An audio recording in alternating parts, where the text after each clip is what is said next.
من كان يرجو لقاء الله فإن أجل الله لآت وهو السميع العليم.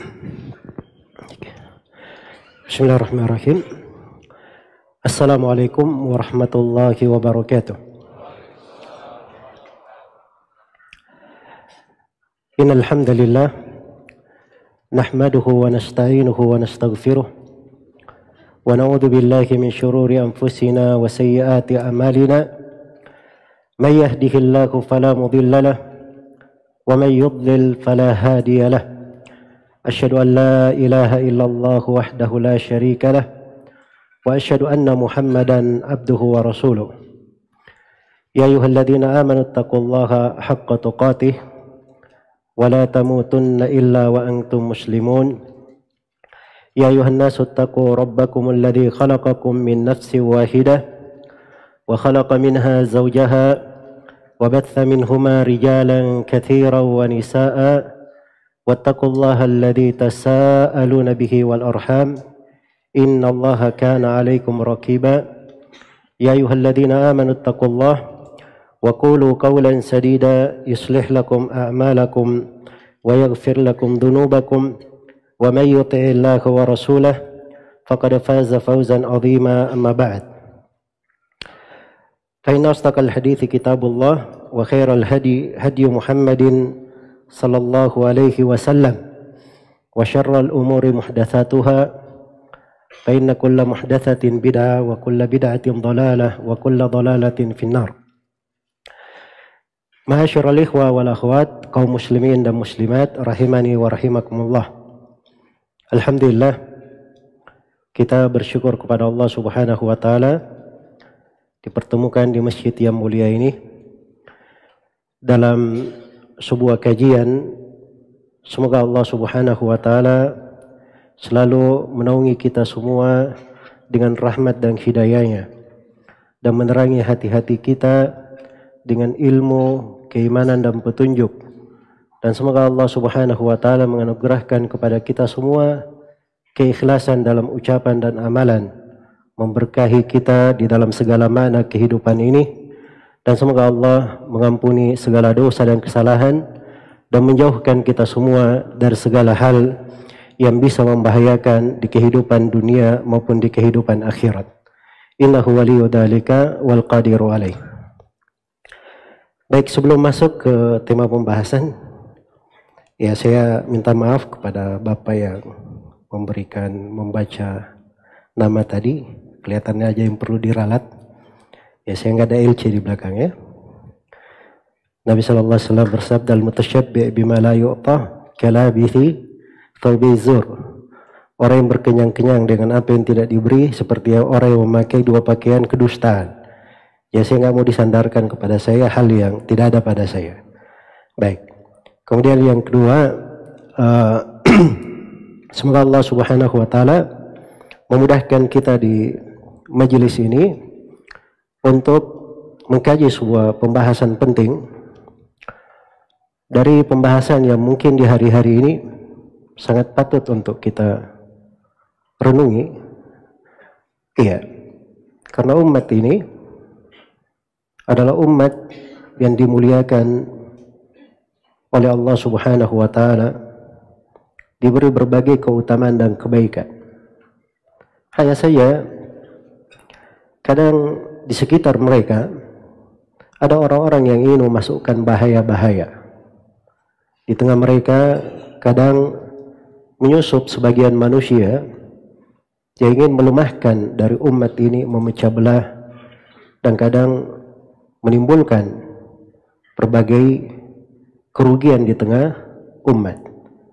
Karena itulah di dalam prinsip pokok agama ini, sebagaimana yang tertera di sebuah surah yang kita baca setiap kali kita sholat, kita dengarkan dari imam di sholat jahriyah, kita bermohon kepada Allah Subhanahu wa taala, ihdinas sirata al-mustaqim. Ya Allah, berilah kami hidayah ke jalan yang lurus. Ya, itu prinsip pokok Islam. Mengantar kepada satu jalan saja. menyatukan hati-hati di atas satu jalan.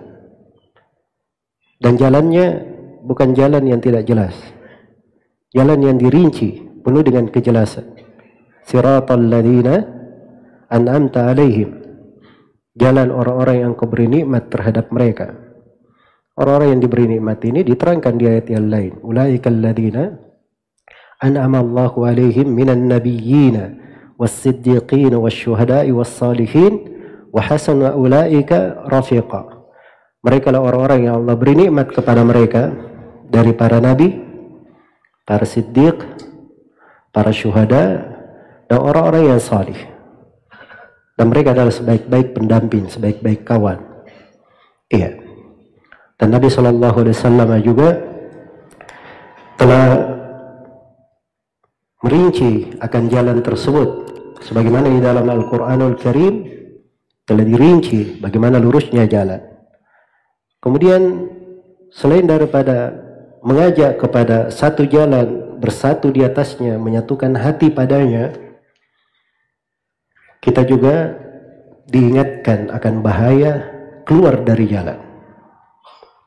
Bahaya berpecah dan bercerai-berai dari jalan itu. Nah itu di kelanjutan surah Ghairil maghdubi alaihim waladhdallin, diingatkan harus terperinci peringatan, bukan tidak disebut di dalam Al-Quran, kita baca. Karena itu dasar dalam Islam harus diketahui, ada prinsip persatuan dan harus diwaspadai. Ada hal yang bisa memecahkan, ada al-wala dan ada al-bara, ada loyalitas dan ada memusuhi siapa yang dimusuhi oleh Allah dan Rasulnya. Iya. Dan itulah petunjuk di dalam agama.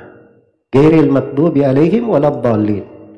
Bukan jalan orang-orang yang dimurkai atas mereka, dan bukan pula jalan orang-orang yang disesatkan. Bukan jalan orang-orang yang disesatkan. Iya. Apabila ini dipahami oleh umat Islam dengan baik, maka itu artinya dia paham agamanya. Dia paham agamanya. Karena itu kata Al-Imam Ibnu Aqil Abul Wafa Al-Hambali rahimahullahu ta'ala, ketika beliau menjelaskan bagaimana mengetahui umat ini di atas kebaikan atau tidak. Iya. Kata Ibnu Aqil Al-Hambali, sebagaimana yang dinukil oleh Ibnu Muflih dalam Al-Adab Asy-Syar'iyyah, kata beliau, "Idza aradta an ta'lama mahallal islami min ahli zaman fala tanzur ila zihamihim fi abwabil jawami'." Apabila engkau ingin melihat kedudukan Islam di penduduk masa kamu, ingin engkau lihat bagaimana Islam itu pada ahli zaman kamu, maka jangan kamu lihat keramaian mereka di pintu-pintu masjid. Mereka ramai di pintu masjid itu belum tentu ada kedudukan Islam yang kuat pada mereka. Wala dhajijihim fil mawaqifil bilabbaik. Dan bukan juga dengan melihat gaduhnya mereka, suaranya yang menggelegar di musim-musim haji dengan mengucapkan labbaik. Wa innama undur ila muwafa'atihim a'da asy-syari'ah. Tapi lihat sejauh mana mereka mencocoki, sejauh mana mereka menghadapi musuh-musuh syariat, sejauh mana mereka menyikapi musuh-musuh syariat. Kata beliau, Asya ibn Rawandi wal Mu'arri alaihima la'ainullah. Kata beliau, telah hidup Ar-Rawandi, Al-Mu'arri. Al-Mu'arri ini Abul Ala Al-Mu'arri, dua orang itu di masa dahulu dari kalangan para penyair, keluar dari mereka kalimat-kalimat kekafiran. Kalimat-kalimat kekafiran. Dan di sini Ibnu Aqil sendiri berkata, semoga laknat-laknat Allah menimpa mereka berdua. Ya. Yunadhimun wa yunthirun, mereka membuat syair-syair, mengucapkan kalimat-kalimat kufran dengan kekafiran. Wa asyu sinin, mereka hidup bertahun-tahun.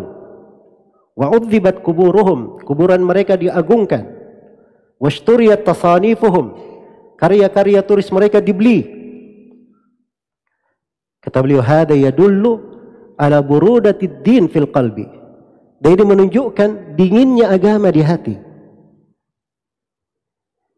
Ya, kalau dari penduduk negeri itu mengingkari dari hal-hal yang besar yang membahayakan umat, itu baru bagus. Mereka kenal Islam dengan benar.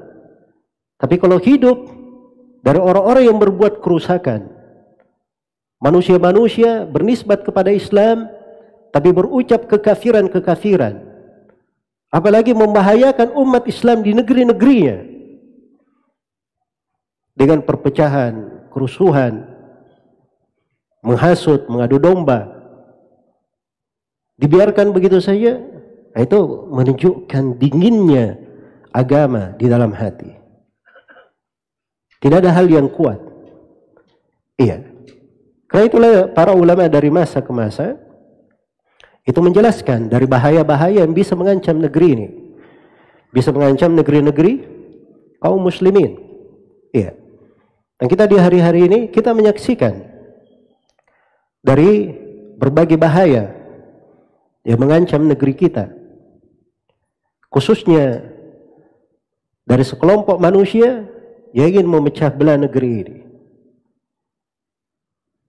Membuat penduduk negeri ini terpisah-pisah, terpecah-pecah. Iya. Nah, harus diketahui, itu ada makar-makar yang berasal dari luar, dan ada makar-makar yang disusupkan dari dalam. Disusupkan dari dalam. Dan ini semuanya dari bahaya yang harus diperhatikan. Dan makar yang berasal dari dalam itu lebih dahsyat untuk diingatkan daripada apa yang datang dari luar.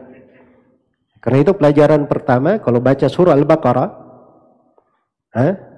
lihat surah Al-Baqarah ayat 1 sampai 5 menjelaskan sifat kaum mukminin. Ayat 2 sampai 7 sifat orang-orang kafir. 13 ayat setelahnya menjelaskan sifat kaum munafikin. Orang kafir cuma 2 ayat. Kaum munafikin berapa ayat? 13 ayat kaum munafikin diterangkan. Dirinci sifat-sifatnya. Orang kafir, dia kafir. Di luar, bahaya dari luar. Kaum muslimin tahu. Tapi ini memakai pakaian umat Islam. Iya. Berbicara dengan lisan umat Islam. Penampilannya penampilan umat Islam.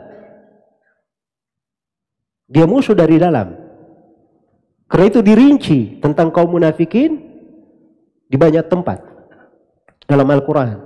Dan ada surah-surah khusus berbicara tentang mereka, tentang bahayanya, dan bagaimana kaum munafikin ini punya potensi yang sangat besar di dalam memecah belah dan dalam membuat kerusakan di tengah umat. Iya. Nah, ini belakangan ini masuk sebagian manusia, mereka menganggap bahwa kelompok Syiah itu bagian dari umat Islam. Syiah Rafidhah. Iya. Bagian dari umat Islam. Mulai ada yang mengatakan ya kita hargailah. Ya mereka juga madhab dari madhab Islamiyah. Madhab kelima. Masya Allah. Ya. Kita di tengah umat ini dikenal ada madhab Hanafi, Maliki, Syafi'i, Hanbali. Ini katanya madhab apa? Madhab kelima. Iya. Itu mulai bergulir seruan itu. Asalnya dari Mesir seruan itu. Belakangan ini pendekatan mendekatkan antara sunnah dan apa? Sunnah dan Syiah. Iya. Tapi ternyata banyak juga dari tokoh-tokohnya yang menyesal setelah itu. Karena ketika dia ingin cari titik-titik pendekatan antara sunnah dan Syiah, tidak diketemukan. Karena buku-buku Syiah semuanya bertentangan dengan makna bisa didekatkan. Bertentangan dengan makna apa? Bisa didekatkan. Karena itu kalau ada yang menulis buku Sunnah Syiah bergandengan tangan, mungkinkah? Nah ini kalau dia bukan orang Syiah, berarti ini orang apa namanya?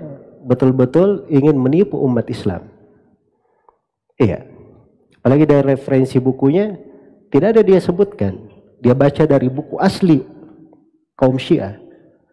Dan tidak dia sebutkan buku aslinya kaum Sunni, ahli sunnah. Kalau ingin memperbandingkan orang yang adil, dia baca dari buku rujukan asli mereka yang merupakan tumbuhan riwayat mereka, kan begitu. Ini tidak ada rujukannya ke situ. Ya. Maka ini semuanya dari bahaya-bahaya dimasukkan.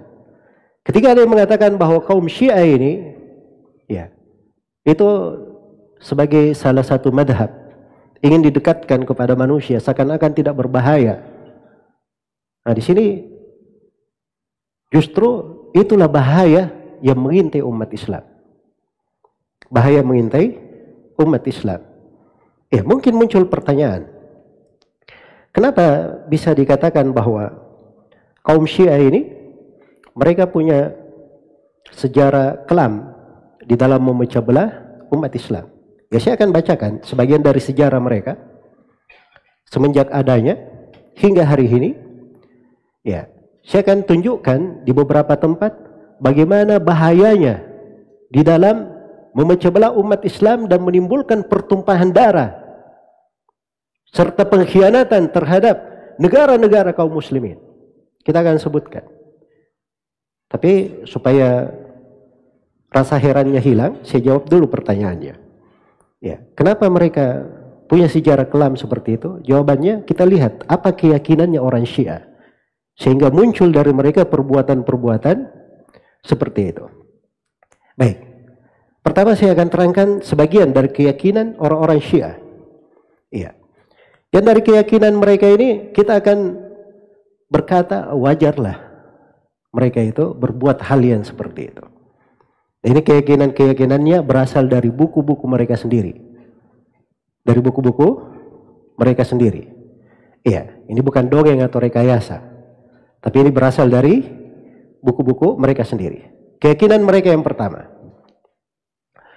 Orang Syiah meyakini bahwa siapa yang tidak mengakui walaya Imam 12, maka hukumnya dia kafir, keluar dari agama. Iya. Siapa yang tidak mengakui keimaman dari Imam 12 mereka, maka itu hukumnya kafir, keluar dari Islam. Karena itu dimaklumi ya, Syiah itu salah satu rukun Islamnya adalah apa? Al-imamah, pengakuan terhadap Imam 12. Iya. Pengakuan terhadap Imam 12 mereka. Baik. Karena itu dikatakan oleh pemuka ahli hadits mereka. Yang kita sebut pemuka ahli haditsnya ya. Ya. Pemuka ahli hadits. Mereka sendiri yang menggelari seperti itu. Namanya Muhammad bin Ali bin Husain Al-Qummi. Ini dari Qum, Iran. Yang mereka beri lakop As-Saduq. Gelarnya As-Saduq. Saking terpercayanya dia di kalangan orang Syiah. Dia punya risalah yang berjudul Al-I'tiqadat. Berjudul Al-I'tiqadat. Iya. Di halaman 103. Nasnya dia berkata. Wa'tiqaduna biman jahada imamata amiril mu'minin Ali bin Abi Thalib wal a'immati min ba'dihi alaihimus salam annahu kaman jahada nubuwata jami'il anbiya. Katanya keyakinan kami, akidah kami, siapa yang mengingkari keimaman Amirul Mukminin Ali bin Abi Thalib dan para imam setelahnya maksudnya anak-anak Ali bin Abi Thalib setelahnya. Jelas ya? Sampai ke imam 12-nya yang bernama Muhammad bin Hasan Al-Askar.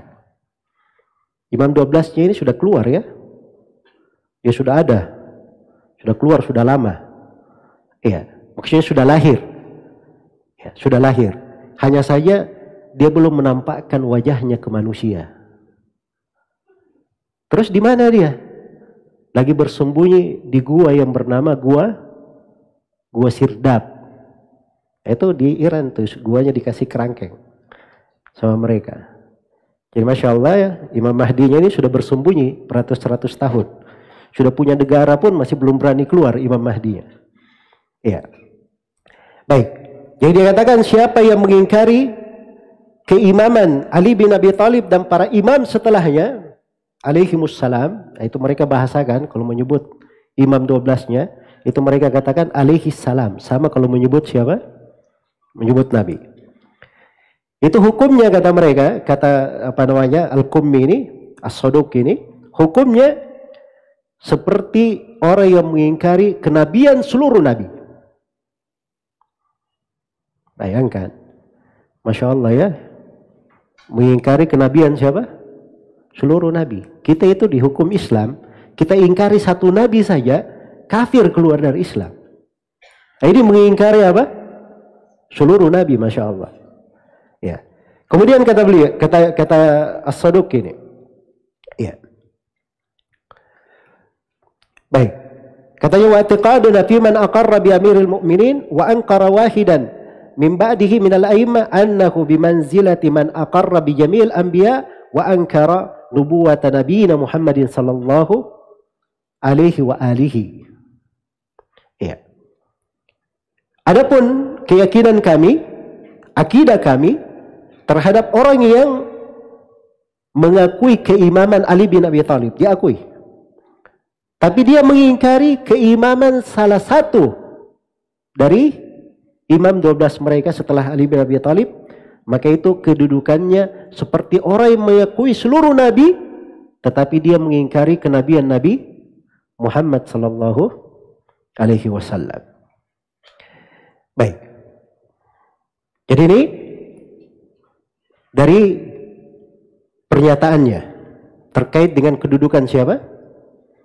Kedudukan imam 12-nya. Tidak diakui keimamannya, berarti kafir, keluar dari Islam. Iya. Kafir keluar dari Islam. Baik. Kemudian di antara ucapan mereka juga, ini dari buku yang paling masyhur di kalangan orang-orang Syiah, disebut dengan nama Biharul Anwar, karya Muhammad Bakir Al-Majlisi. Iya.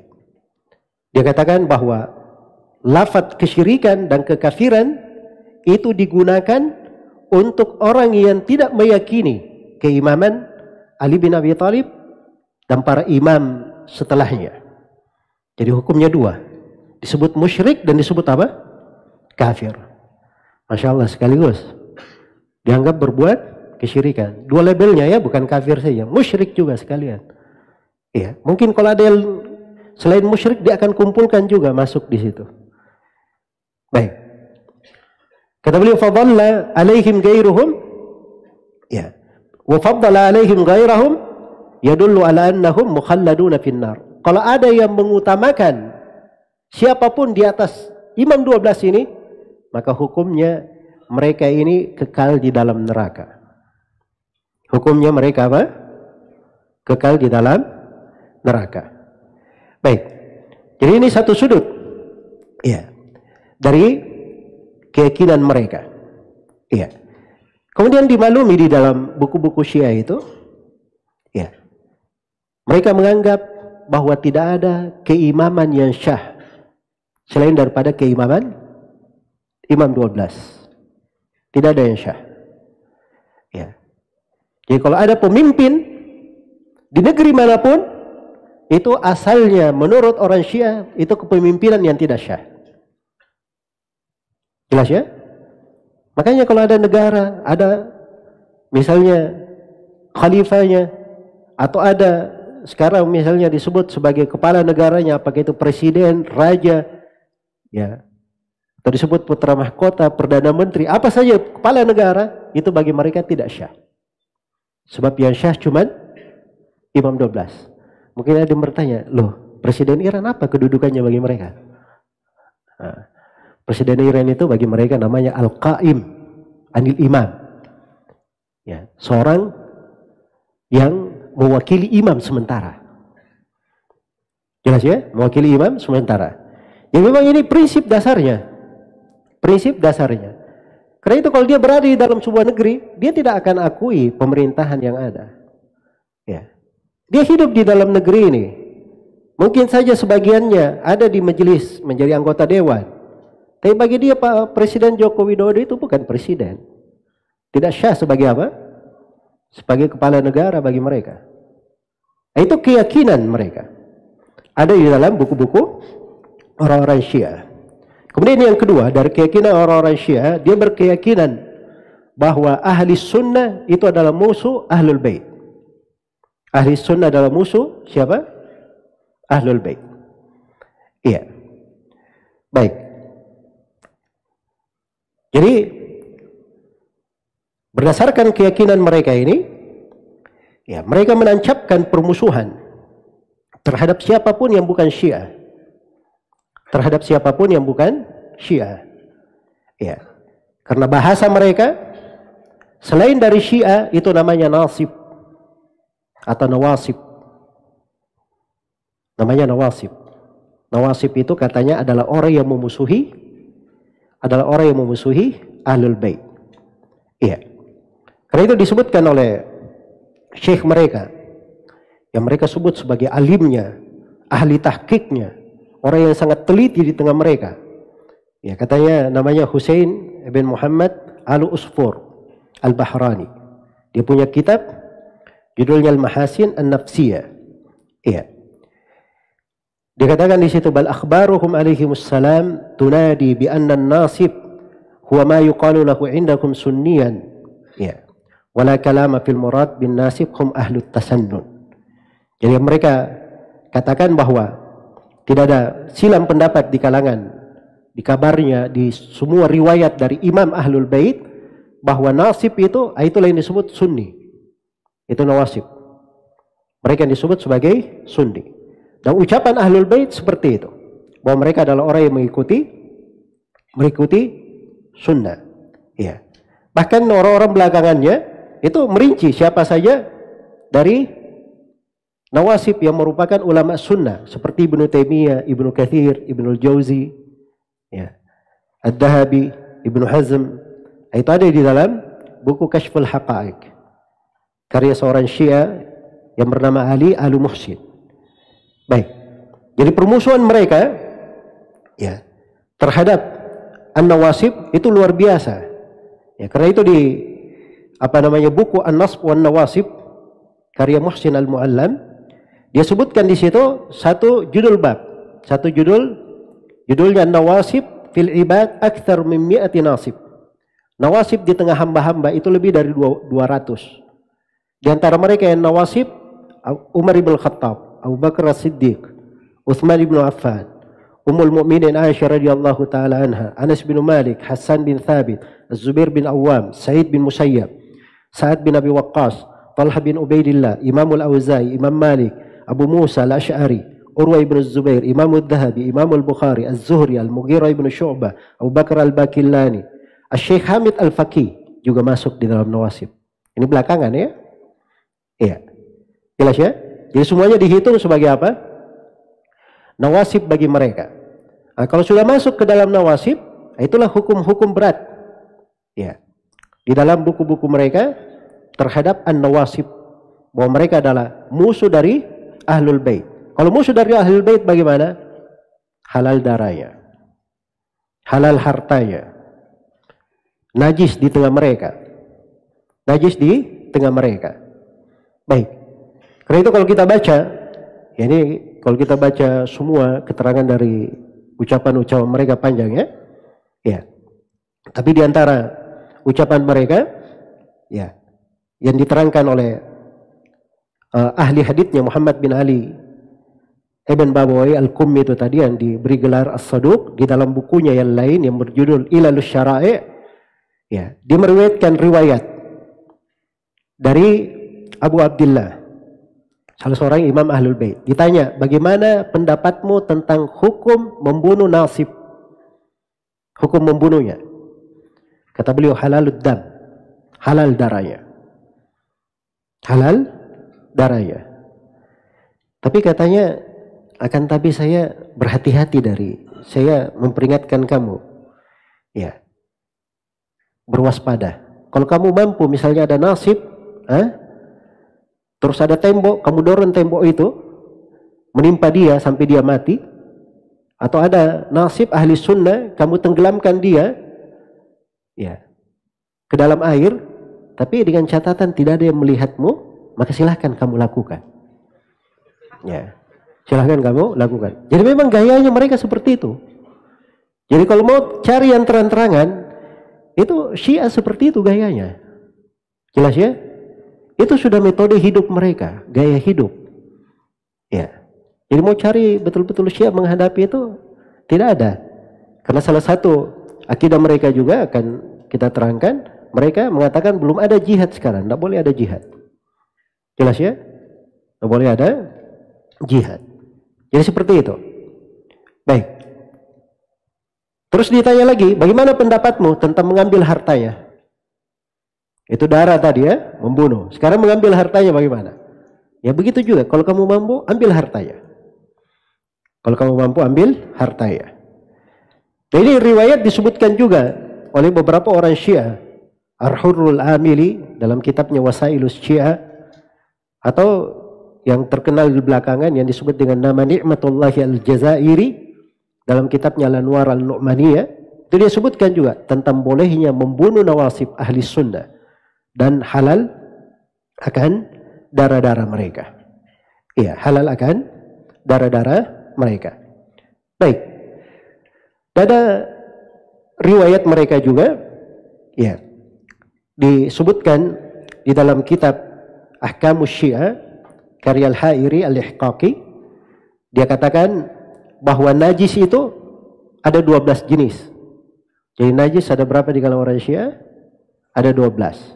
Ya. Disebut orang-orang kafir. Itu najis. Dan disebut juga orang-orang nawasib. Itu najis. Dan ini dari kejahilan orang Syiah ya. Karena kafir itu, kalau orang kafir itu bukan najis badannya. Tapi najis apa? Najis keyakinannya, najis ma'nawi. Baik. Dan di antara riwayat-riwayat mereka juga, mereka selain daripada menghalalkan darahnya, menghalalkan hartanya, juga menghalalkan untuk menawan anak-anak dan istrinya. Ya. Ini pikiran mereka.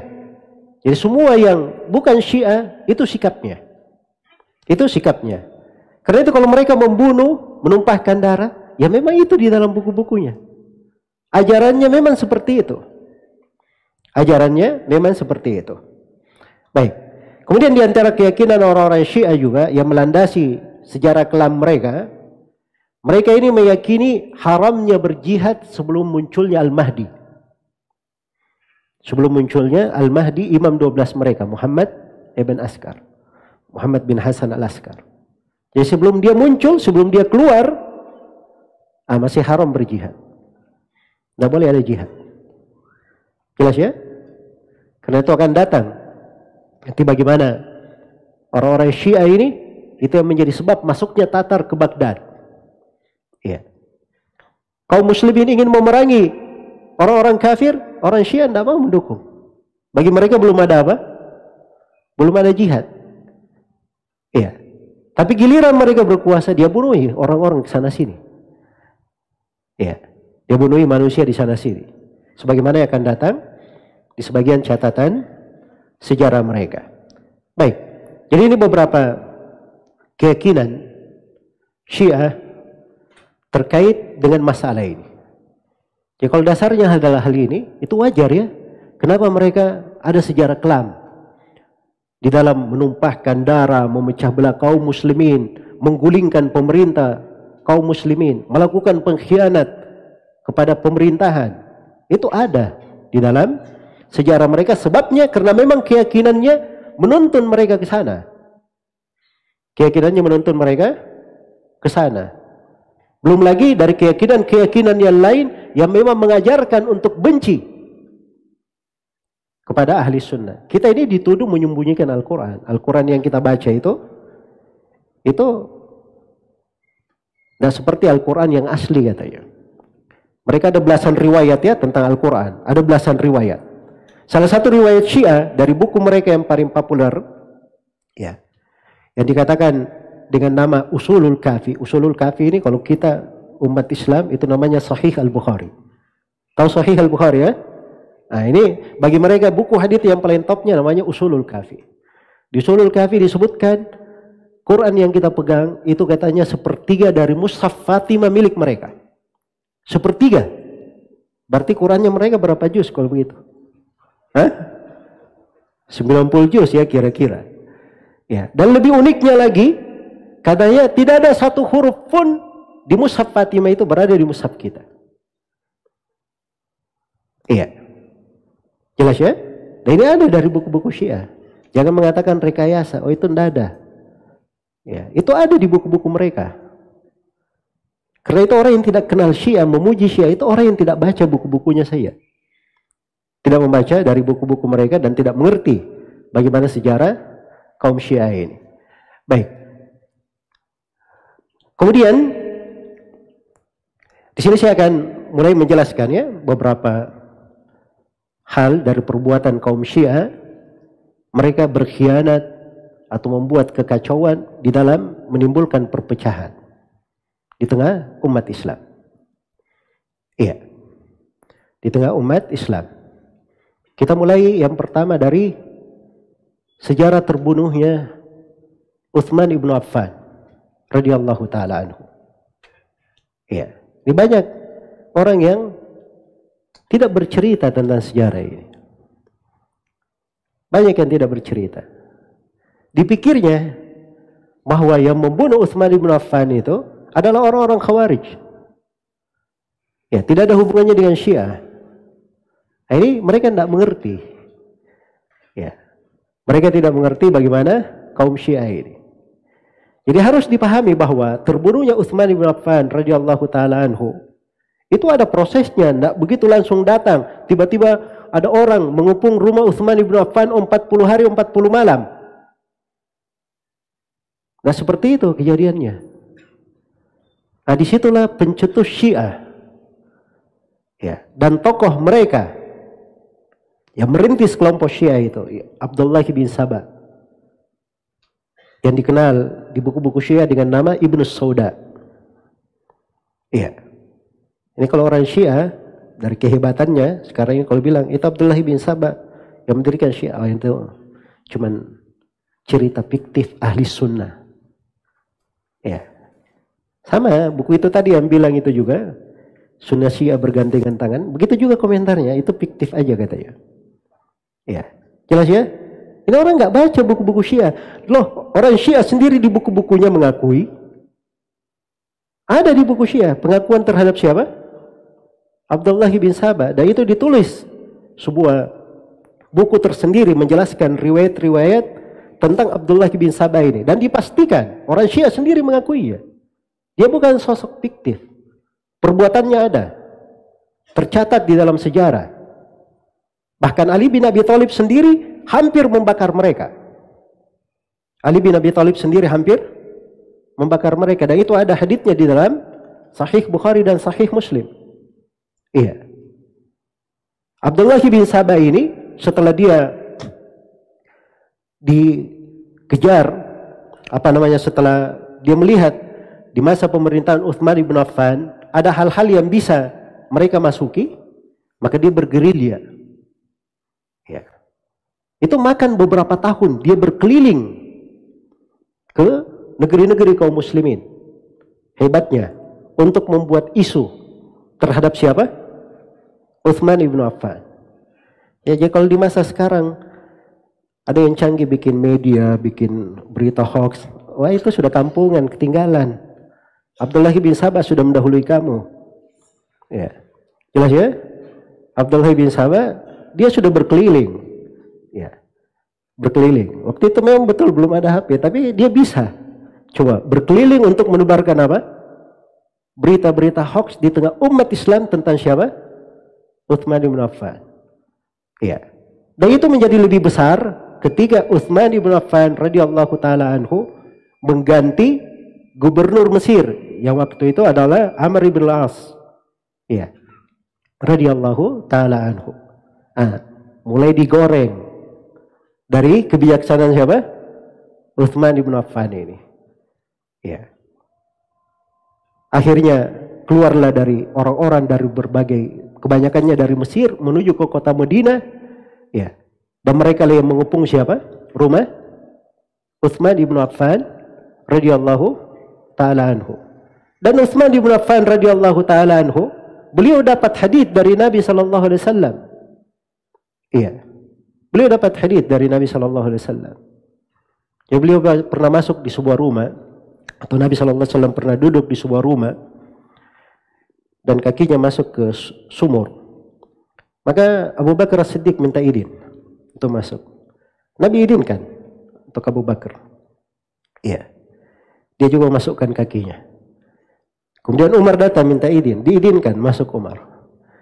Kemudian setelah itu datang Utsman radhiyallahu taala anhu. Begitu masuk ternyata tempat sudah penuh. Ya, dan Nabi beritahu bahwa Utsman bin Affan akan masuk surga tetapi di atas musibah yang akan menimpahnya. Di atas cobaan yang apa? Akan menimpanya. Beliau sudah dengar itu dari Nabi sallallahu alaihi wasallam. Makanya ketika dikepung rumahnya, ya, Utsman bin Affan didatangi oleh para sahabat. Ya. Siap dengan pedang-pedangnya. Sisa diperintah saja untuk memerangi orang-orang yang mengepung rumahnya ini selesai. Utsman bin Affan punya hak tentang hal tersebut. Dan ada hukumnya di dalam syariat Islam, namanya qitalu ahlil bagi, paling sedikit di situ. Dan masuk ke di dalamnya memerangi kaum Khawarij. Itu ada perintahnya dari Nabi sallallahu alaihi wasallam, ada ketentuan hukumnya. Tapi Utsman bin Affan tidak menggunakan haknya. Bahkan Ali bin Abi Thalib, Al-Hasan, Al-Husain datang kepada Utsman bin Affan ke rumahnya, minta agar supaya mereka membereskan orang-orang yang mengepung rumahnya. Tapi Utsman tetap memilih bersabar hingga beliau terbunuh radhiyallahu taala anhu di rumahnya di dalam kisah itu. Jelas ya? Baik, dalangnya siapa? Abdullah bin Sabah. Itu kerennya Syiah itu. Ya. Jelas ya? Bagaimana dia bisa membuat kejadian-kejadian besar seperti itu, dia di belakangnya. Ya. Itu dia berada dari Syam, dia sisir masuk ke Mesir, dia pindah masuk ke kota Mekah, masuk ke kota Madinah, dia kirim surat dari negeri ini ke negeri ini, dari negeri ini ke negeri ini, sehingga seakan-akan masalah memang apa? Sangat genting. Ya, orang dibakar ya, seperti itu keadaannya. Jelas ya? Seperti keadaannya. Ini contoh yang pertama di dalam sejarah. Baik, sudah masuk waktu. Biasanya gimana? Adzan dulu terus?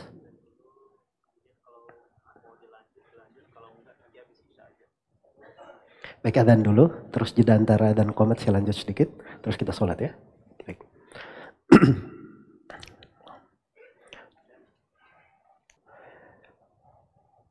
Baik. Kemudian di antara hal yang juga perlu diketahui bahwa Syiah ini bukan hanya berkhianat kepada Utsman bin Affan radhiyallahu taala anhu, tapi juga mereka mengkhianati Ali bin Abi Thalib sendiri. Mengkhianati putranya juga Al-Hasan ibn Ali. Dan mereka juga yang menjadi sebab terbunuhnya Al-Husain radhiyallahu taala anhu. Iya. Bagaimana terhadap Ali bin Abi Thalib? Dimaklumi ya, setelah terbunuh ya Utsman bin Affan, terjadi perseteruan atau terjadi ada masalah antara Ali bin Abi Thalib dan Muawiyah radhiyallahu anhuma. Yang waktu itu Muawiyah memegang wilayah Syam. Iya. Memegang wilayah Syam. Jelas ya? Memegang wilayah Syam. Karena memang sebelum Utsman bin Affan meninggal, Utsman menjadikan Muawiyah sebagai pemimpin Syam. Dan Muawiyah radhiyallahu taala anhu tidak keliru dalam hal itu. Ya, berijtihad.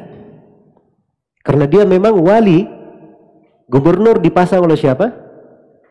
Utsman bin Affan. Ketika Ali bin Abi Thalib dibaiat sebagai Amirul Mukminin, Muawiyah radhiyallahu taala anhu bukan mengingkari kepemimpinan Ali, tetapi dia ingin menunda baiat sampai darah Utsman ibnu Affan dituntut, dicari orang-orang yang membunuhnya dan dikisas. Itu ijtihadnya siapa? Ijtihadnya Muawiyah radhiyallahu taala anhu. Ala kulli hal, ini perselisihan antara Ali dan Muawiyah itu perselisihan di tengah para sahabat. Mereka semua ahli ijtihad. Kalau benar dapat 2 pahala, kalau salah dapat 1 pahala. Kalau kita ikut-ikutan, kita dapat apa? Kita dapat dosa. Jelas ya? Baik. Karena itu ahli sunnah itu tidak membicarakan secara detail apa yang terjadi di tengah mereka, kejadian-kejadian dan seterusnya. Yang jelas di antara pendukung Ali bin Abi Thalib kebanyakannya adalah penduduk Irak. Ya. Salah satunya secara khusus penduduk Kufah. Penduduk Kufah. Dan dimaklumi dalam sejarah bagaimana mereka berkhianat terhadap Ali bin Abi Thalib. Bahkan kadang ikut di dalam pasukan Ali bin Abi Thalib, berada dalam pasukan, tiba-tiba kabur, hilang, pulang ke rumahnya. Jelas ya? Ini orang-orang Syiah ini. Orang-orang Syiah. Baik. Demikian pula terhadap Al-Hasan bin Ali radhiyallahu anhuma. Juga mereka berkhianat akan hal itu. Ya. Jadi ketika Ali bin Abi Thalib radhiyallahu taala anhu terbunuh oleh Al-Majusi, terbunuh oleh siapa? Abdurrahman bin Muljim. Ya. Maka waktu itu Al-Hasan bin Ali dibaiat sebagai khalifah menggantikan ayahnya. Ya, menggantikan ayahnya.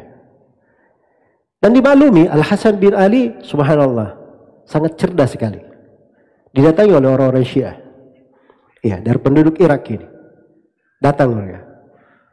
Mereka berkata, kami akan bersama engkau berdiri untuk menghadapi Muawiyah dan penduduk Syam. Maka kata Al-Hasan, iya baik. Dia Al-Hasan seakan-akan membuat arah pasukan akan berperang menghadapi Muawiyah. Begitu sudah jalan dan ternyata didengar oleh Muawiyah, mereka juga sudah bersiap-siap pada kabur semua orang Syiah. Ya. Ini sudah diketahui oleh siapa? Al-Hasan bin Ali radhiyallahu taala anhu. Beliau ingin mempermalukan mereka. Iya.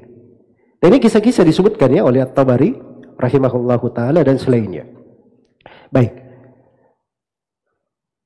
Al-Hasan bin Ali setelah itu beliau karena didatangi oleh Abu Bakrah Nufai ibn al-Harith, dia berkata kepada Al-Hasan bin Ali, "Wal Hasan, saya mendengar dari Nabi sallallahu alaihi wasallam sebuah hadits. Dan waktu itu engkau masih kecil, masih berada di atas pangkuan Nabi sallallahu alaihi wasallam. Nabi bersabda, "Inna ibni hada sayyid, la'allahu yuslih baina ta'ifataini 'azimataini minal mu'minin." Sungguhnya anakku ini, putraku ini, maksudnya Al-Hasan. Nah, karena itu keturunan Al-Hasan itu semuanya disebut Ahlul Bait. Sebab Nabi menganggapnya sebagai siapa? Sebagai putranya. Jelas ya? Iya. Sungguhnya anakku ini itu adalah seorang pemimpin. Nanti dia akan mendamaikan 2 kelompok besar dari umat Islam yang bertikai. Ya, mendengar hadis itu Al-Hasan tahu apa kewajibannya. Ya. Maka beliau pun menyerahkan kekuasaan kepada Muawiyah radhiyallahu taala anhu. Menjadilah Muawiyah Amirul Mukminin. Dan itu tahun dikenal dengan tahun persatuan. Setelah itu 30 tahun umat Islam dalam tahun persatuan. Ya. Gara-gara satu hadits dihafal oleh Abu Bakrah, dia simpan sampai di masanya disampaikan kepada siapa? Kepada Al-Hasan ibn Ali. Satu hadits yang dia hafal. Dan itu saya selalu berkata kepada kawan-kawan para penuntut ilmu, Jangan meremehkan dari ilmu yang dipelajari. Mungkin hari ini tidak kelihatan faedahnya.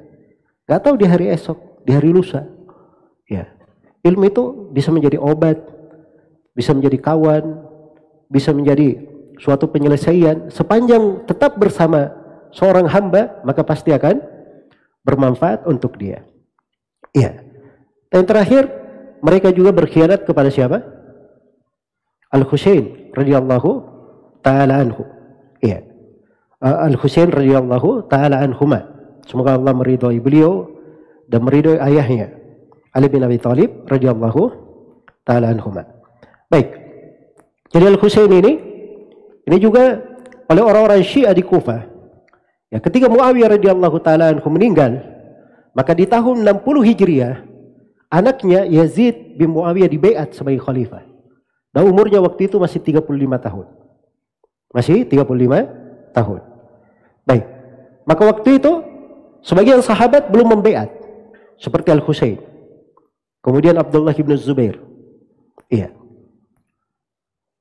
Dan Abdullah bin Zubair sendiri, beliau setelah itu dibaiat oleh penduduk Mekah dan daerah-daerah yang berada di sekitarnya. Sehingga beliau syah sebagai Amirul Mukminin. Sebagai Amir Al-Mukminin, diakui, dibaiat oleh Abdullah bin Umar waktu itu. Jelas ya? Jadi ada pemerintahan di Syam, ada pemerintahan di Mekah. Ya. Jadi kalau datang Hizbut Tahrir, orang-orang jahil ini mengatakan khalifah harus pemimpin seluruh dunia, ya ini orang tidak pernah belajar memang. Jelas ya? Tidak mengerti. Makanya sembarang bicara. Dengan alasan itu dia tidak mau menerima pemimpinan.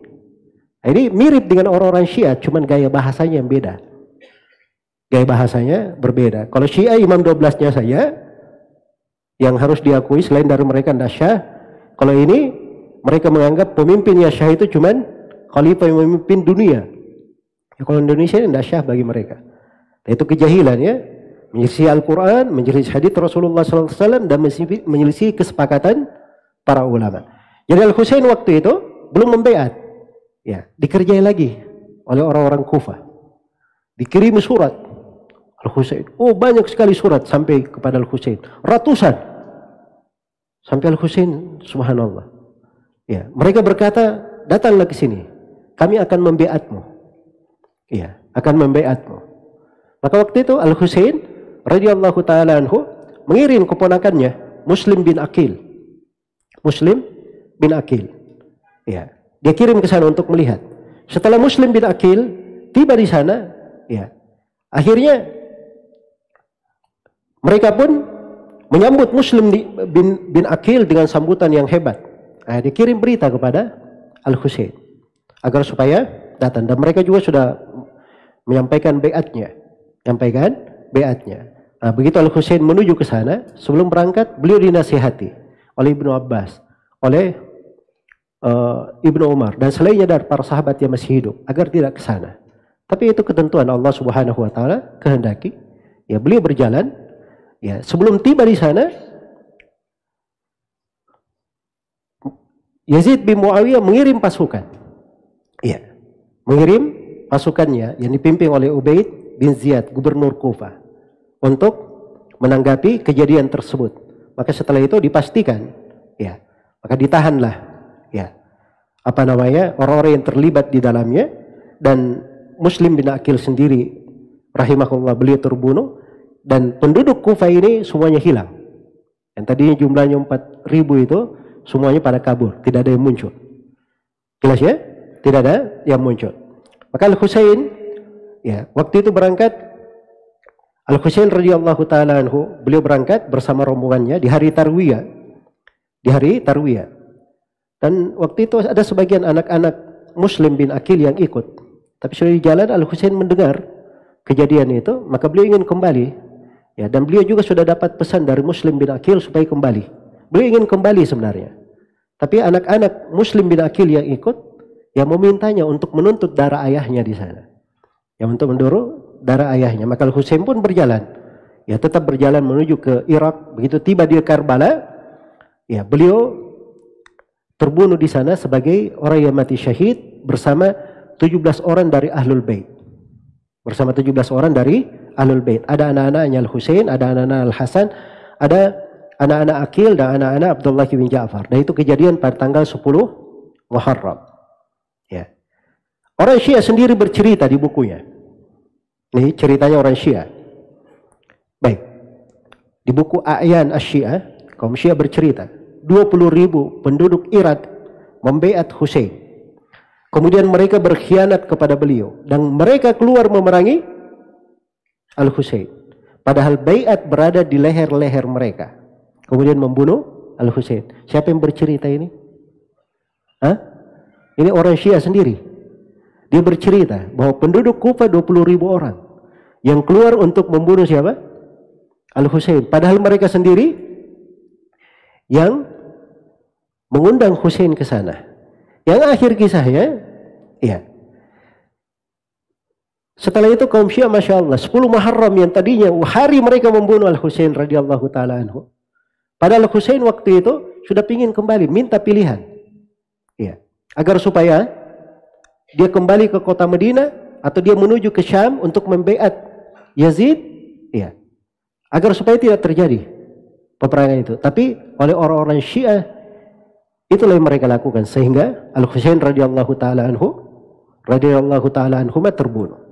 Nah, hebatnya kaum Syiah ini 10 Muharram yang kejadiannya mereka yang membunuh Al-Husain dirubah menjadi hari berkabung, seakan-akan mereka bersedih akan kematian Husain. Ya. Karena itu mereka tanggal 10 Muharram, lihat aja itu. Apa yang mereka lakukan ya? Dari kegilaan. Ya. Di tanggal 10 Muharram. Itu mereka balik kasus itu. Ini salah satu keadaan bagaimana Syiah membuat kerusakan, perpecahan, ya berusaha untuk memanas-manasi, yang menjauhkan antara satu dengan yang lainnya, menghasut sebagian sahabat dengan sebagian sahabat yang lainnya. Dan tidak benar ya bahwa Yazid bin Muawiyah itu mengambil kepala siapa? Dikirimkan kepadanya kepala Al-Husain kepadanya. Itu tidak benar. Bahkan Yazid bin Muawiyah bersedih ketika mendengar kabar tersebut. Iya. Pernah di dalam sebuah riwayat di Sahih Muslim dari sahabat yang mulia Abu Zaid Amr ibn al-Akhtab radhiyallahu anhu, beliau bercerita bahwa Nabi sallallahu alaihi wasallam pernah selesai sholat subuh, kemudian beliau naik ke atas mimbar lalu berbicara sampai masuk waktu duhur. Kemudian turun mengimami para sahabat, lalu naik lagi. Kemudian berbicara hingga masuk waktu asar. Kemudian turun, lalu naik lagi mengimami para sahabat, lalu naik ke atas mimbar. Kemudian berbicara hingga masuk waktu maghrib. Masya Allah. Ya. Ini doro 1 hari penuh ya. Ya.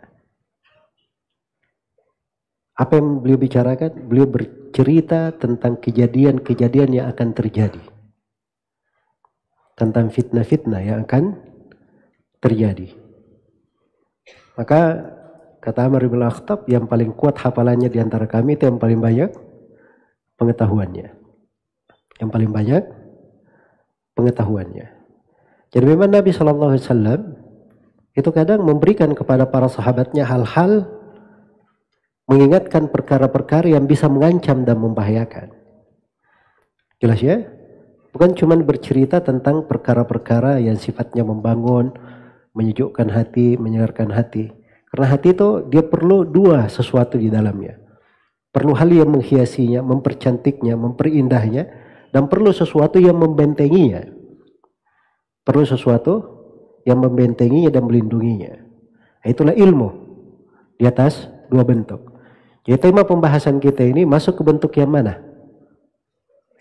Nah, masuk ke dalam bentuk yang membentengi. Semuanya masuk di dalam pembahasan ilmu. Baik, kalau kita lanjutkan dari sejarah-sejarah itu banyak sekali ya dicatat di dalam sejarah. Khususnya yang mencatat sejarah seperti ini adalah Ibnu Katsir rahimahullahu taala dalam kitabnya Al-Bidayah wan Nihayah. Iya.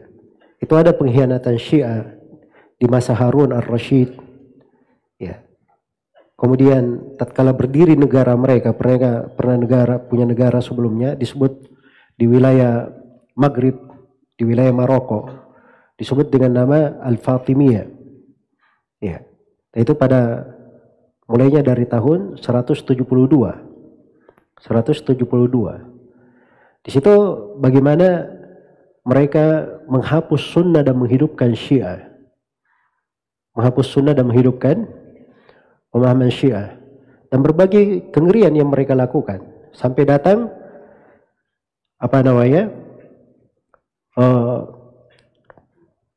di tahun 278 setelah selesai wilayah Fatimiyah itu ada namanya Al-Qaramitah. Ya. Ini juga luar biasa ya di dalam kejadian-kejadian yang mereka lakukan di dalam sejarah. Ya. Seperti di tahun 294 Hijriah mereka menghadang jemaah haji ketika kembali dari Mekah menunaikan manasik haji. Ya, lalu diperangi jemaah haji itu oleh mereka. Tapi Masya Allah ini jemaah hajinya juga tidak menyerah. Ya, mereka menghadapi. Nah, begitu dapat perlawanan, ya, mereka mengajak berbicara. Ini kalian, di tengah kalian ini, apakah ada sesuatu dari wakil pemerintah di tengah kalian, sultan? Kata mereka tidak ada.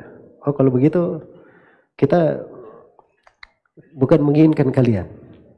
Jadi dikesankan seakan-akan maaf kami salah. Maka jemaah haji ini berjalan. Begitu sudah tenang dibuat makar oleh mereka sehingga jemaah haji ini dibunuh dari awal hingga akhirnya. Iya. Ini salah satu perbuatan Al-Qaramitah. Di tahun 3000 di tahun 312 Hijriah juga disebutkan kejadian yang semisal itu dari kondisi mereka menghadang para jemaah haji. Iya. Baik. Kemudian di antara pengkhianatan yang paling tercatat dalam sejarah dan bagaimana mereka memecah belah negeri kaum muslimin adalah pengkhianatan Al-Alqami. Ibnu Al-Alqami disebut. Nama lengkapnya Muwayyiduddin Abu Talib Muhammad bin Ahmad Al-Alqami. Iya. Dan ini di kejadian disebutkan oleh Ibnu Katsir. Kisahnya ini di kejadian tahun 642 Hijriah. Dia diangkat, Ibnu Al-Alqami ini diangkat oleh khalifah waktu itu Al-Mu'tasim Billah, diangkat sebagai wazir, diangkat sebagai perdana menterinya. Ya. Maka begitu Tatar masuk, ya. Begitu Tatar masuk, dan ini disebutkan oleh Ibnu Katsir di kejadian 656 Hijriah. Begitu Tatar masuk, tentunya terjadi suatu hal yang dahsyat antara mereka dengan Tatar. Tapi belakangan oleh Ibnu Al-Alqami ini dikatakan tidak usah menghadapi mereka, nanti saya akan melobi mereka. Jadi dikesankan bahwa dia ini melobi dan seterusnya, padahal dia sudah bikin kesepakatan dengan orang-orang Tatar ini. Maka diundanglah khalifah dalam sebuah acara, kemudian diundang pasukannya, kemudian dikesankan tidak apa-apa, diletakkan senjata, khalifahnya dipanggil masuk bersama rombongannya. Maka semua dari pasukannya dibunuh dari awal hingga akhirnya, dan khalifahnya berserta keluarganya juga akhirnya seperti itu. Baik. Dan disebutkan oleh Ibnu Katsir rahimahullahu taala di kejadian ini, kata beliau ada perbedaan pendapat tentang berapa jumlah korban musibah yang menimpa kaum muslimin waktu itu. Ada yang mengatakan yang meninggal waktu itu 800.000 orang. Dan yang mengatakan 1.800.000 orang. Dan yang mengatakan 2 juta orang yang meninggal. 2 juta orang. Karena itu tercatat sangat kelam sekali Ibnu Al-Alqami ini. Ya kalau ada namanya pengkhianat yang modelnya nggak apa-apa, nanti saya bisa lobby, saya juru damai, jadi ini jadi. Tapi ujung-ujungnya dia sebenarnya ingin menghancurkan negerinya, ya, menumpahkan darah di dalamnya. Dan memang setelah dia Tatar membunuh khalifah, dia diangkat sebagai apa? Sebagai pemimpin di wilayah itu oleh orang-orang Tatar. Demikian pula kaum Syiah berkhianat pada hal yang sama dengan masuknya Tatar di negeri Syam. Itu pada tahun 658 Hijriah. juga disebutkan oleh Ibnu Katsir. Ya. Demikian pula masuk di Halab. Ya, Halab ini juga masih di wilayah Syam sekarang ya, masuk di wilayah Syam. Itu pada tahun 657 Hijriah. Baik. Ini dicatat dalam sejarah banyak sekali kejadian-kejadian. Sampai kejadian-kejadian yang terjadi belakangan ini. Apa yang mereka buat di Kuwait, ya, apa yang mereka lakukan di Bahrain, bahkan di Saudi Arabia sendiri.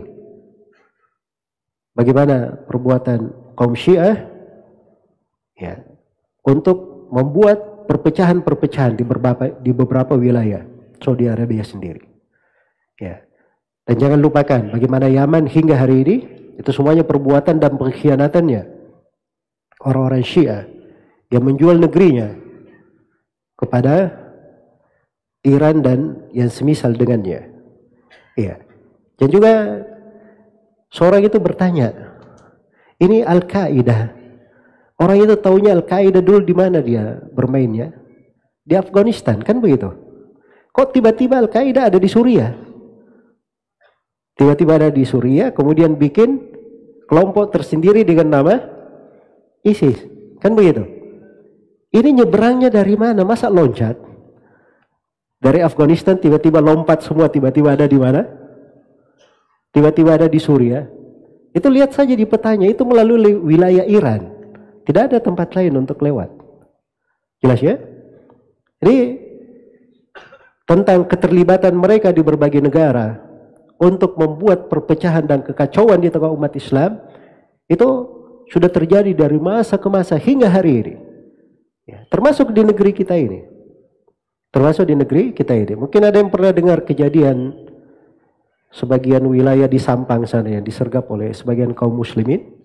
Yang mereka keliru ya. Sebab menyergap orang Syiah seperti itu bukan tugas mereka, itu tugas negara. Jadi kalau ada apa-apa lapor ke negara, jangan main hakim sendiri. Kita tidak ada istilah main hakim sendiri dalam syariat. Jelas ya? Jelas itu perbuatan keliru. Tapi ketika kejadian itu akan terjadi, salah seorang kawan saya percaya, ya, dia memberikan informasi bahwa itu kejadian. Ada seorang wartawan luar negeri yang memberi informasi kepada wartawan-wartawan yang lain, bahkan besok akan terjadi kejadian di sana. Kalian pergi meliput. Jadi Masya Allah belum terjadi sudah menunjuk untuk meliput di sana. Ya. Dan memang setelah kejadian itu, wah mulailah semua kamera mengarah ke sana. Ya. Kelompok yang katanya didolimi dan seterusnya. Ditampilkanlah tokoh-tokoh Syiah. Mulai dia bicara di televisi. Sebenarnya keyakinan kami apa? Akhirnya dapat peluang untuk apa? Berbicara tentang keyakinan mereka dengan cara menipu. Berdusta. Ya. Dan di sela-sela perdebatan, ya kadang ya muncul ucapan-ucapan mencela para sahabat. Mencela para sahabat. Itu semua yang mereka inginkan. Bagaimana bisa tampil dan diketahui oleh manusia walaupun dia harus korbankan kawan-kawannya sendiri. Harus dia korbankan kawan-kawannya sendiri. Jadi hal-hal yang seperti ini harus dimengerti. Bahwa kadang kita ini sedang dibidik oleh orang-orang ingin berbuat kejelekan di negeri kita. Iya. Dan itu pemahaman-pemahaman mengarah ke sana. Mengarah ke sana. Karena itu kaum muslimin harus diingatkan akan bahaya pemikiran-pemikiran yang seperti ini. Islam ini itu datang mengajarkan penganutnya agar supaya menjadi seorang hamba kepada Allah Subhanahu wa taala. Dan mereka dicipta untuk itu. Wa ma khalaqatul jinna wal insa illa liya'budun. Tidaklah aku menciptakan jin dan manusia kecuali untuk beribadah kepadaku. Itu tujuan mereka dicipta, beribadah. Ya, karena itu umat Islam pikiran mereka yang paling banyak adalah bagaimana berbuat ketaatan, beribadah kepada Allah dengan sebenar-benarnya agar supaya bisa selamat di sakaratul maut, bisa selamat di alam kubur, dia bisa selamat dari pertanyaan ketika menghadap kepada Allah, bisa masuk surga, dijauhkan dari api neraka. Itu umat Islam. Jelas ya? Karena itu orang yang benar keislamannya, dia tidak terlalu banyak keinginan pada hal-hal yang mengandung perpecahan. Iya. Gampang dibakar pada perkara-perkara yang mengandung kebencian. Karena itu Rasulullah SAW ketika memberi kaidahnya di atas hal ini. Ketika beliau kabarkan akan terjadi nanti, akan datang penguasa-penguasa yang zalim. Ya. Dan luar biasa ya dari kezalimannya. Diterangkan di dalam hadits riwayat Muslim, sayakunu ba'di a'immatun yastannuna bighairi sunnati wa yahtaduna bighairi hadi. Akan datang setelahku para pemimpin, mereka mengambil sunnah selain daripada sunnahku, mengambil petunjuk bukan dari petunjukku. Wa yaqumu fihim rijalun qulubuhum ka qulubis syayatin fi juthmani inth. Akan berdiri di tengah mereka sekelompok lelaki, hati-hatinya seperti hati syaitan di jasad-jasad manusia. Perhatikan penggambarannya ya. Luar biasa, mengerikannya. Hudzaifah bertanya, Rasulullah, kalau saya dapati yang seperti itu, apa yang saya lakukan? Kata beliau, tasma'u wa tuti'u wa in duriba dhuhruka wa ukhidha maluka isma wa ati'. Kata beliau, kamu dengar dan taat kepada pemerintah. Walaupun dipukul punggungmu, diambil hartamu, dengar dan taat. Ya. Tidak diberi rincian oleh Nabi. Lihat dulu, barangkali ini pemerintah ini ya keliru. Ya, ada kebijaksanaannya yang harus kita tentang. Ya. Jelas ya? Nggak diberi rincian seperti itu oleh Nabi. Sebab itu bertentangan dengan makna penghambaan. Ya. Kalau dia ingin memperbaiki, bukan begitu caranya. Bukan dengan cara berbuat kerusakan, memecah belah. Datangi pemerintahnya, nasihati secara langsung. Ya. Itu caranya. Kalau dia tidak bisa seperti itu, dia cari kepada orang yang bisa menyampaikannya. Dia tidak dapat, dia bersabar, berdoa kepada Allah. Ya. Tidak ada yang berkata, oh, masa kita sabar terus, sampai kapan mau sabar? Sabar itu ada batasnya. Ya, kalau sabar ada batasnya, bukan sabar lagi namanya. Ya sabar memang seperti itu, sabar. Jelas ya?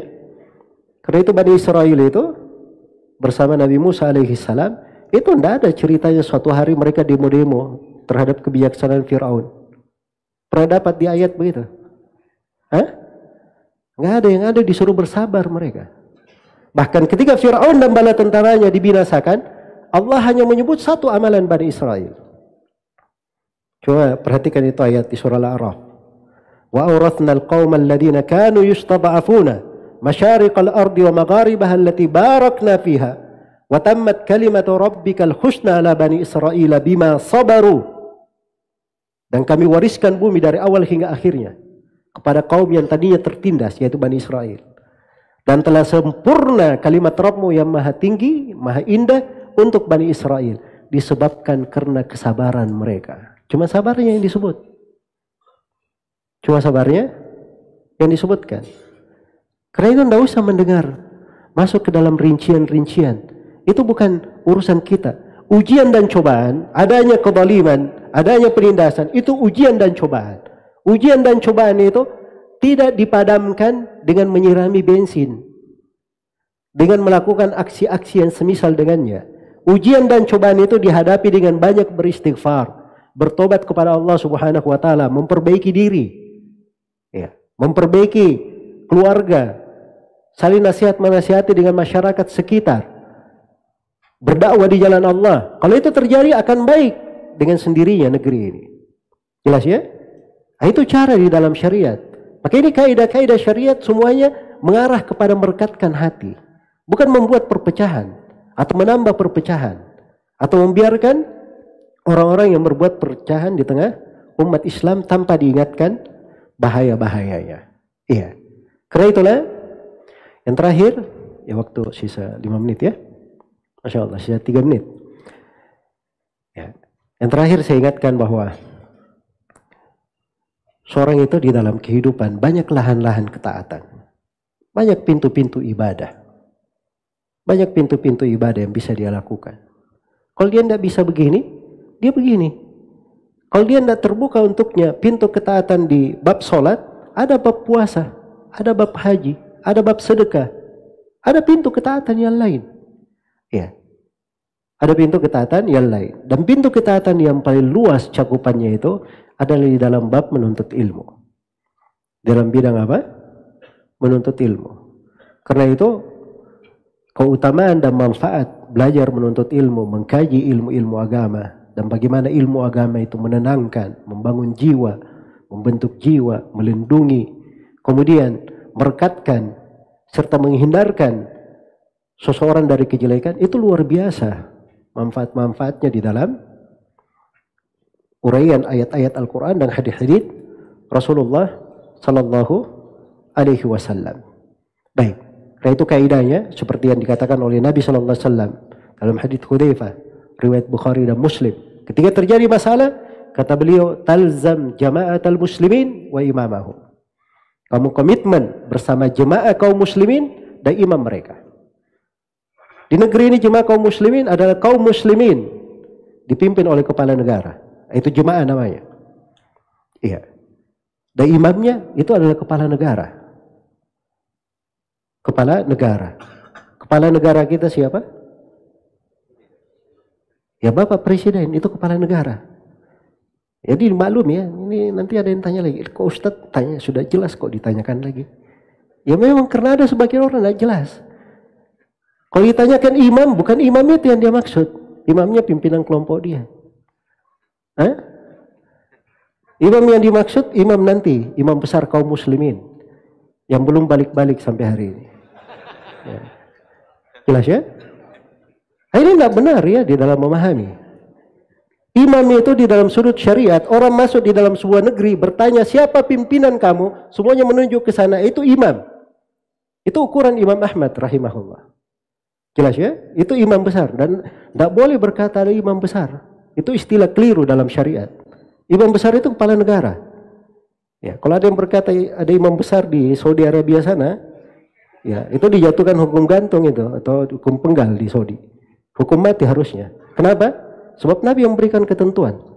Man atakum wa amrukum jami' yuridu ayyashqa asal muslimin fadribu unuqal akhiri minhuma kainan mankan. Kata beliau, siapa yang mendatangi kalian dan perkara kalian sedang bersatu di bawah kepemimpinan seorang pemimpin, orang yang datang ini ingin memecah belah tongkat kaum mukminin, maka penggal kepala orang yang terakhir datang, siapapun dia. Itu hadits Nabi Sallallahu Alaihi Wasallam. Tidak ada tawar-menawar dalam menjaga persatuan dan menjaga kebersamaan. Sebab perpecahan itu akan menimbulkan musibah yang besar di tengah umat. Iya. Musibah yang besar. Jelas ya?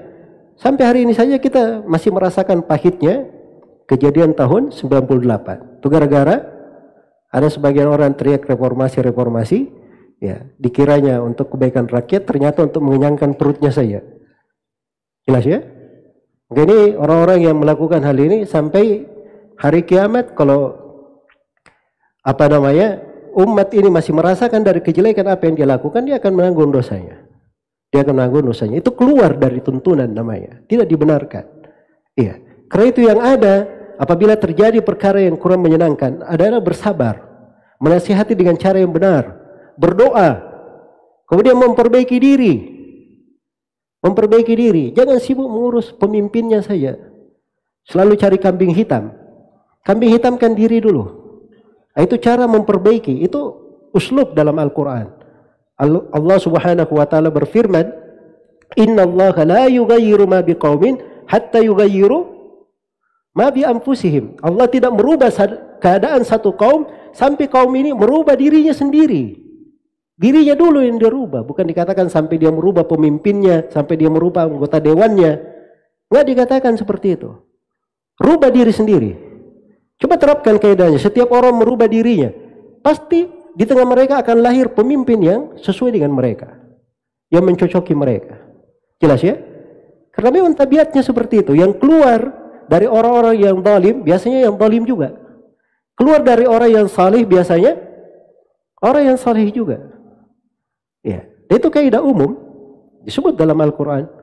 Wa kadzalika nuwalli ba'dadh-dhalimina ba'dhan bima kanu yaksibun. Demikianlah sebagian orang zalim memimpin zalim yang lainnya disebabkan karena perbuatan dia sendiri. Jadi kalau menganggap misalnya pemimpinnya zalim, pertama tanya dulu diri kita.